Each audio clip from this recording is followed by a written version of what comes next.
Hello everyone. जैसे कि Maharashtra judiciary exam की नोटिफिकेशन आउट हो चुकी है, तो आज के लेक्चर में हम कुछ important provisions of CPC we are going to revise in today's lecture.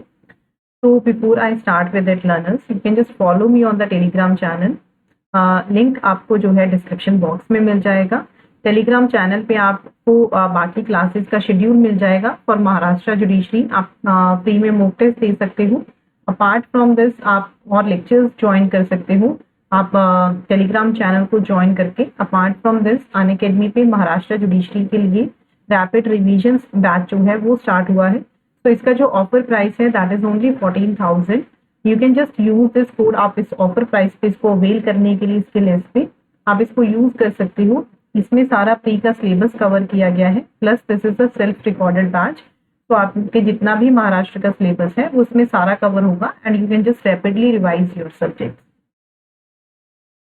So let's start with our so I'm going to start from your sections 91. So section 91 जो है this deals with public nuisances and other wrongful acts affecting the public. So this says in the case of public nuisance, अगर कोई public nuisance होती है या कोई और wrongful act होता है जो public को इफेक्ट करता है, तो suit of declaration and injunction जो है वो फाइल किया जा सकता है। That can be institute। उसको कौन इंस्टीट्यूट कर सकता है? तो अगर कोई भी पब्लिक न्यूसेंस हुई है या कोई भी रॉन्गफुल एक्ट हुआ है जो पब्लिक को इफेक्ट कर रहा है, तो ऐसा इसके लिए suit for declaration and injunction file किया जा सकता है, जिसको या तो एजी करेगा या फिर दो या दो से ज्यादा पर्संस भी कर सकते हैं। जरूरी नहीं है कि उनको कोई डैमेज हुआ हो। कोर्ट की परमिशन लेके they can also institute a suit because this is a public nuisance. So this is with the leave of the court by two or more persons, even though no special damage has been caused to such persons by reason of such public nuisance or other wrongful. Next is public charity.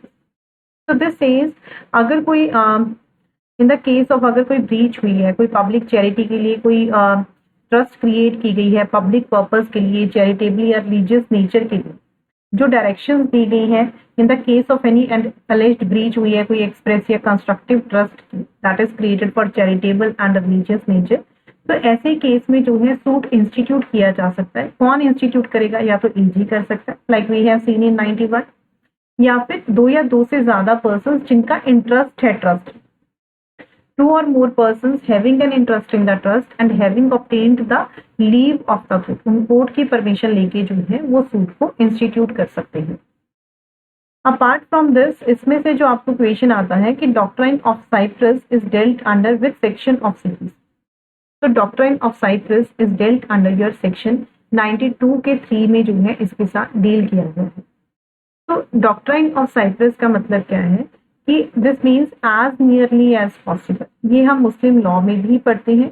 इसका मतलब होता है कि suppose a trust is created, ठीक है, trust create की गई, तो जिस पर्पस के लिए वो क्रिएट की गई थी या तो वो फुलफिल हो गया है या फिर उसको कैरी आउट नहीं किया गया according to the directions of the instrument. जो भी डायरेक्शंस थी उसके अकॉर्डिंग उसको कैरी आउट नहीं किया जा सकता। देन ये कहता है कि जो ओरिजिनल पर्पस के लिए अगर आपने कैरी आउट नहीं कर सकते आप उसको फर्दर या फुलफिल हो गया, तो एज नियरली एज पॉसिबल आप उस जिस पर्पस के लिए ट्रस्ट क्रिएट किया गया था आप उसी चीज के लिए उसको यूज करोगे। तो जितना हो सकेगा as nearly as possible you will use that trust for that purpose only. That is the meaning of doctrine of cy pres. Next is 94 section. 94 section deals with supplemental proceedings. So directly sometimes the question is asked, supplemental proceedings are dealt under which section of CPC?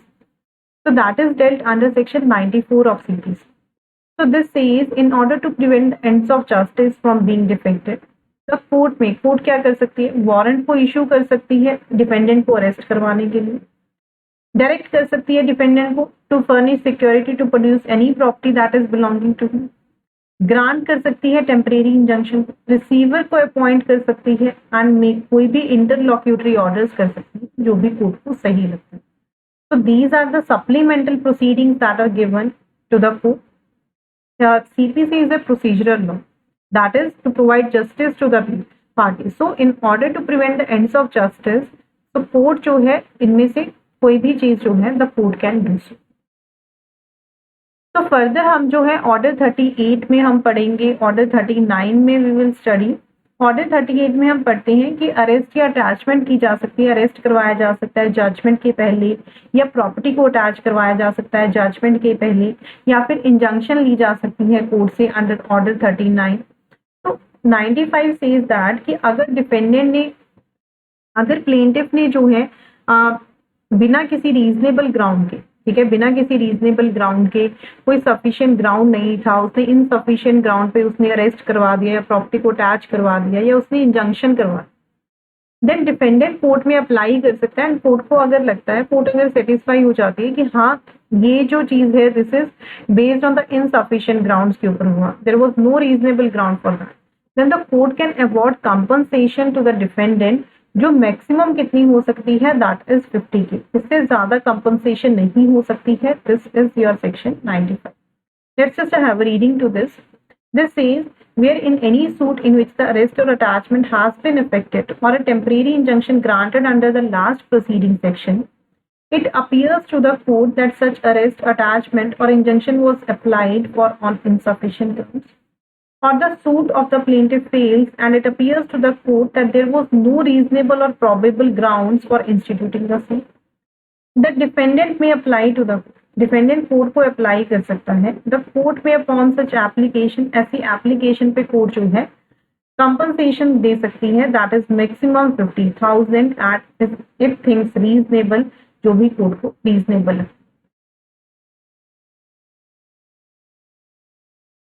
Further is appeals के section है 96 is very important section. Appeal सिर्फ उन्हीं चीजों पे lie करती है where that is expressly provided by the appeal is not an inherent right. This is a statutory, this is the right that is provided by the statute. So this says, save where expressly, otherwise expressly provided in the body of this code or any other law for the time being in force, an appeal shall lie from every degree. Appeal lie करेगी हर degree से, that is exercising original jurisdiction. This is very important. This says, अगर court ex parte proceed कर जाती है, that means कि अगर defendant को समन serve हो गई, in spite of serving the summons to the defendant, the defendant does not appear in the court, then the court can proceed ex parte. So if the court has proceeded ex parte, then appeal उसके against lie कर सकती है। This is one of the remedies that is available to the defendant, कि अगर court ने ex parte proceed कर लिया, then an appeal may lie from the original decree passed ex parte.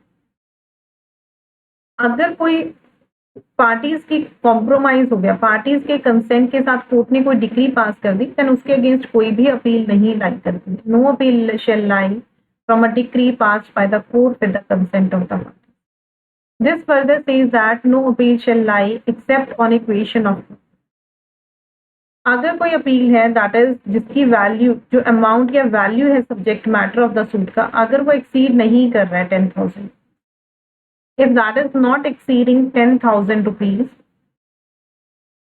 ठीक है, तो कोई भी अपील उसके अगेंस्ट लाई नहीं करती है एक्सेप्ट ऑन इक्वेशन।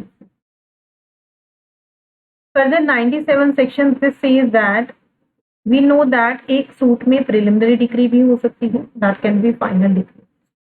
तो अगर कोर्ट ने प्रिलिमिनरी डिक्री पास कर दी एंड पार्टी ने, अगर पार्टी एग्रीड है एंड पार्टी ने उसके अगेंस्ट कोई अपील फाइल नहीं की, the court has passed preliminary decree in a suit and the party and the aggrieved party has not filed, उसने कोई अपील फाइल नहीं की, then final decree में he will be prohibited from disputing its correctness, because जिसके लिए appeal वो पहले file कर सकता था, अब वो फाइनल डिक्री में नहीं कह सकता। This is your section 97.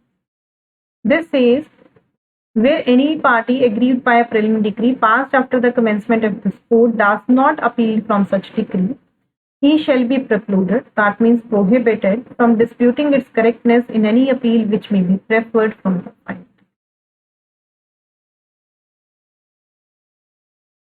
Decision where appeal heard by two or more judges. So where an appeal is heard by a bench of two or more judges, the appeal shall be decided, अगर दो या दो से ज्यादा जजेस, तो obviously majority का decision ही लिया जाएगा अपील। सो अगर कोई ऐसी मेजॉरिटी नहीं है, where there is no such majority which occurs in a judgment, so such decree shall be confirmed.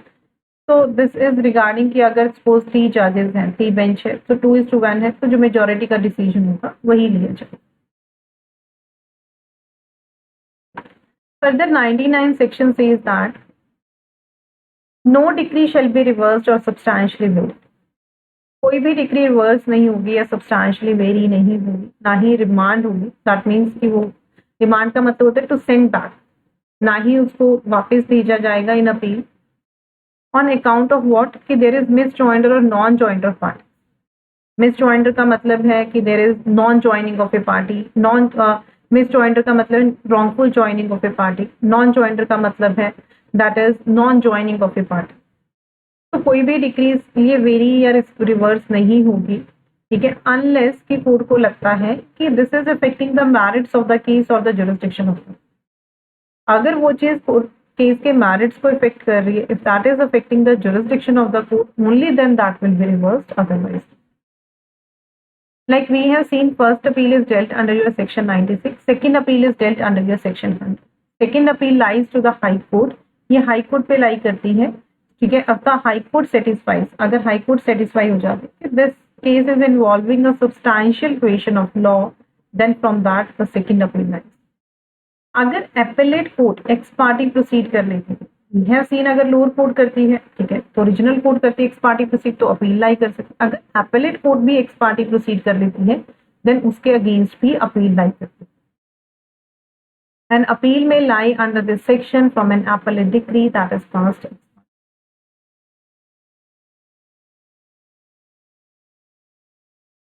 This further says that कोई भी सेकंड अपील लाई नहीं करेगी, सिर्फ उन्हीं ग्राउंड्स के ऊपर लाई करती है जो आपको सेक्शन 100 में दिए हुए हैं। नो सेकंड अपील शेल लाई, कोई भी सेकंड अपील लाई नहीं करेगी अगर जो सब्जेक्ट मैटर है, जो ओरिजिनल सूट है, ठीक है, दैट इज नॉट एक्सीडिंग, अगर वो एक्सीड नहीं कर रहा है 25 के। When the subject matter of the original suit is for the recovery of money that is not exceeding 25,000, then उसके अगेंस्ट जो है कोई भी सेकंड अपील लाई नहीं करेगी। Further, 104 section deals with orders from which appeal is, कि कौन से ऑर्डर से अपील लाई करती है। So this says that कि an order under section 35A that we see compensatory cost, ठीक है, an order under section 91, 92 that we have just studied, an order under section 95 that we have seen in case of compensation. So an appeal shall lie from these orders, like appeal in order से lie करके, अगर कोई भी order है under any of the provisions imposing a fine or directing the arrest, तो इन cases में जो है अपील लाई करते हैं। No appeal shall lie from any order passed in appeal under this section. 107 is very important section, याद रखना है, and what is given in this. This says what are the powers of the appellate court. Appellate court के पास power है to determine a case finally. वो remand कर सकती है case को, that can send back the case to the lower court, ठीक है, to decide a issue. तो इश्यूज को फ्रेम कर सकती है और उनको ट्रायल के लिए रेफर कर सकती है। As well as appellate court के पास पावर है that can take the additional evidence also. Generally we have seen कि जो लोअर कोर्ट ने एविडेंस देती है उसी के ऊपर एपेलेट कोर्ट को केस को डिसाइड करना। There are certain circumstances that are given under your order 41 where the appellate court can take additional evidence also. So this is one of the powers of the appellate court where the appellate court has the authority to take the additional evidence. So we have seen first appeal, second appeal. 109 section deals with when appeal lies to the Supreme. तब एक appeal जो है supreme court में lie करती है। तो this second appeal में we have seen कि हाई कोर्ट में लाई करती है second appeal, there involves a substantial question of law. This says this appeal lies, ये सुप्रीम कोर्ट में तब लाई करती है, an appeal shall lie to the supreme court from any judgement decree that is passed by the high court. अगर high court certify कर दे ये case जो है this is involving a substantial question of law of general importance, ये case जो है ये इन्वॉल्व कर रहा है एक substantial question of law of general importance को, that in the opinion of the high court कि ऐसा क्वेश्चन जो है set question needs to be decided by the supreme court, then from that an appeal lies to the. अगर court को लगता है कि हाई कोर्ट के ओपिनियन में है कि this question needs to be decided by the supreme court, then from that an appeal lies to the supreme court. Section 113 deals with reference. This is to be read with order 46. Reference किसको की जाती है? Reference is made to the high court. Who does the reference? That is subordinate court.